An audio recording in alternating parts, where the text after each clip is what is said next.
Hi everyone, here we are, one more chapter of the amazing Robo Day FTC team in Austin, and here we are with Travis from Ozzies. How are you, man? Good, nice Thank to you meet so you. much for joining us.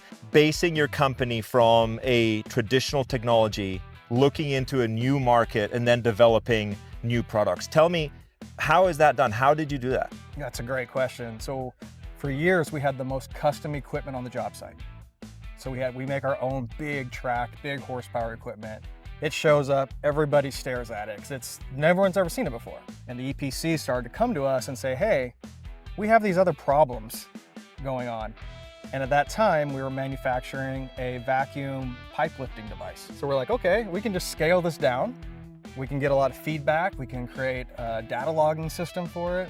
We got excited, right? Yeah, I mean, it's a new opportunity. Yeah. And it was funny because for all those previous years, we made a name for destroying everything we touched, right? So we're grabbing the dirt, we're breaking it up. You could break anything, yeah. So then they're like, hey, do this glass. Yeah. It's like, what? Yeah, be careful. Yeah, Right, you gotta change the thought process. So we learned about microfracturing, Wow. all kinds of different things we never thought we'd learn. And it's just been a cool ride. That is amazing. So talking about learning, one thing that I have learned today is that robotics is not one business. It's really many different businesses combined into creating better tools for construction and for execution. So one of your colleagues actually gave me what until now is my quote for the day. It's like, we don't build robots, we build tools for humans to be able to perform different jobs, right? And I think that really resonated with me. Every one of these companies started with an invention or a concept or something that you can take from the drawing board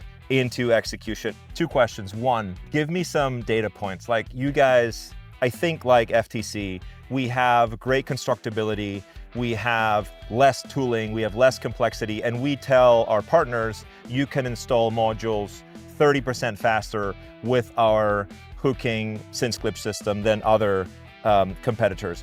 What data do you use when you're convincing a customer to test your solutions? Sure, so fortunately, we have a complete data logger in this machine.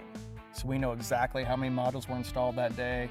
We know the rate they were installed. We know how many hours they worked. We know how many hours they didn't work. Yeah. It tracks all that. So we have the raw data. We take it, we know how many people were in the crew, so you have to enter it. And we break it down of modules installed per person per day. So with the information that we're gathering, we ask the EPC, what's your typical rate? Right. And I think the average is around 120 modules per person per day. Right. Throwing them by hand. And we're over 200. And then state by state, you have massive fluctuations in the cost of labor or the availability of labor, right? That's two different things, money and availability.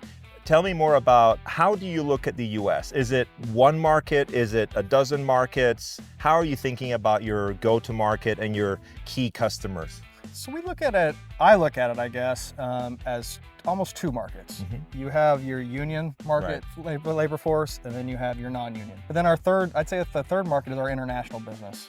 And we have a lot of international business in India, in the Middle East, and in New Zealand, and Australia.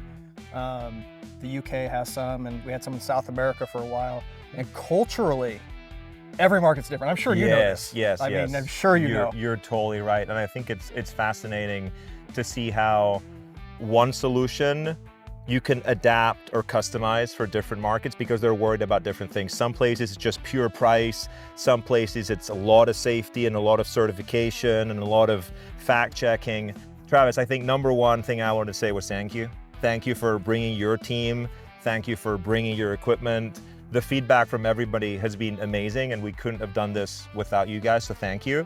Number two, congratulations for the great crew you have here. Like really, I think the team is everything. I'm very proud of the FTC team and I know you're very proud of your team and really looking forward to building some amazing projects together. Thank you so much. Thank you. We appreciate you utilizing this facility and having us all here. I enjoy seeing the other manufacturers as much as anything. Same here. So Thank you, everyone. See you soon.